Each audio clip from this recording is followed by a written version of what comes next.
السلام علیکم my YouTube family, welcome to my channel, welcome to اندر اسٹوری۔ تو آج میں آپ کے لیے ایک ایسی اسٹوری لے کر آئی ہوں جس کا نام ہے اصول پسند۔ ایک زمانے کی بات ہے، بلقیس ریاض نیو یارک کے ساحل سمندر پر فیری یعنی کشتی کھڑی ہوئی دیکھی، جو کہ لوگوں کو بٹھا کر کرسٹو آف لبرٹی تک پہنچاتی تھی۔ مگر فیری میں سوار ہونے کے لیے پہلے ٹکٹ لینی پڑتی تھی۔ ویکینڈ ہونے کی وجہ سے لوگوں کا ہجوم تھا۔ فیری کھچا کھچ بڑی تھی۔ قطار میں کھڑے لوگ دوسری تیسری فیری کے انتظار میں کڑی دھوپ میں ہاتھوں میں کوک، برگر، جوس اور مووی کیمرے پکڑے کھڑے تھے۔ اس ہجوم میں صرف جوان اور بچے ہی نہیں تھے بلکہ بوڑھے حضرات بھی نمایاں طور پر نظر آ رہے تھے۔ قطار میں کھڑے لوگوں کا جی بہلانے کے لیے ایک سیاہ فام شخص اپنے کرتب دکھا رہا تھا۔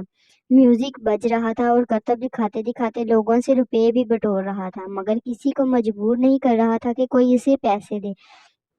ساحل سمندر پر جہاز، کشتیاں اور فیری کھڑی تھی۔ دور سے اسٹیچو آف لبرٹی اور سمندر کے دوسرے کنارے پر عمارتیں دکھائی دے رہی تھی۔ یہ مین ہیٹن، نیو یارک ڈاؤن ٹاؤن کی عمارتیں تھیں۔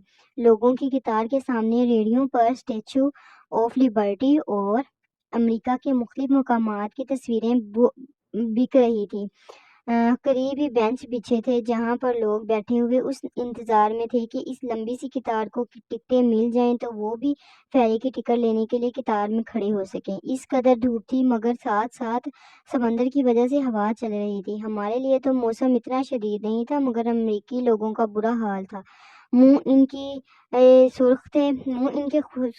مرد اور عورتوں کی بنیان اور نکریں پہن رکھی تھی۔ ایسے موسم تھا جیسے کہ اپریل میں ہمارے ملک میں ہوتا ہے، مگر ان سے جو یہ گرمی برداشت نہیں ہو رہی تھی۔ میں سوچ رہی تھی اگر یہ پاکستان جون جولائی میں کسی سیر گاہ میں دوپہر کے وقت چلے جائیں تو ان کا کیا حال ہو۔ لوگوں کے ہجوم سے ہٹ کر ایک بینچ پر بیٹھی تھی کہ میری نگاہ دوسری جانب اٹھ گئی۔ ایک بوڑھا شخص صاف ستھری پینٹ، قمیض اور ٹائی باندھے میوزک کے ساتھ ناچ رہا تھا۔ اتنا ضعیف تھا کہ وہ بمشکل اپنے پاؤں میوزک کے ساتھ اٹھاتا۔ قریب جا کر پتا چلا کہ وہ بھکاری ہے۔ ایک ڈبہ اس کی میز پر رکھا تھا۔ لوگ اسٹیچو آف لبرٹی کی ٹکٹ لینے کے لیے جب وہاں سے گزرتے تو کچھ ڈالر اس کے ڈبے میں ڈال جاتے۔ بھیک مانگنے کے لیے وہ انتھک محنت کر رہا تھا۔ اتنا مہذب بھکاری جو کسی سے سوال نہیں کر رہا تھا کہ مجھے اللہ کے نام پر کچھ دو۔ لوگوں کی مرضی پر چھوڑا ہوا تھا، چاہے جو کچھ خیرات کر جائیں۔ مجھے رہ رہ کر خیال ستا رہا تھا اگر وہ لوگ بھیک بھی مانگتے ہیں تو اس کے لیے انہیں محنت کرنی پڑتی ہے، وہ بھی لاچاری کے سبب وہ بھیک مانگتے ہوئے۔ اور ایک ہمارا ملک ہے، ایک اچھے خاصے ہٹے کٹے لوگ محنت مزدوری کرنے کی بجائے بھیک مانگتے ہیں، اور جوان عورتیں چھوٹے چھوٹے بچوں کو گود میں اٹھائے صدا لگاتی ہیں، اللہ کے نام پر کچھ دے دو، تمہارا بیٹا سلامت رہے، بی بی تو حج کرنے چلی جائے، تیرا شوہر جیتا رہے۔ اگر اتنی دعائیں سننے کے بعد بھی آپ کچھ نہ دیں تو وہ بد دعاؤں پر اتر آتی ہے، جو منہ میں آتا ہے بکے چلی جاتی ہے۔ بد دعاؤں کے خوف سے لوگ انہیں کچھ نہ کچھ ضرور دے دیتے ہیں۔ اگر کہیں کہ بی بی کام کرو گی تو 100 بہانے بنائیں گی، اتنے چھوٹے بچے کے ساتھ کام کیسے کر سکتی ہوں، میرا شوہر اندھا ہے، اس کو کھانا لوگ کون بنا کر دے گا۔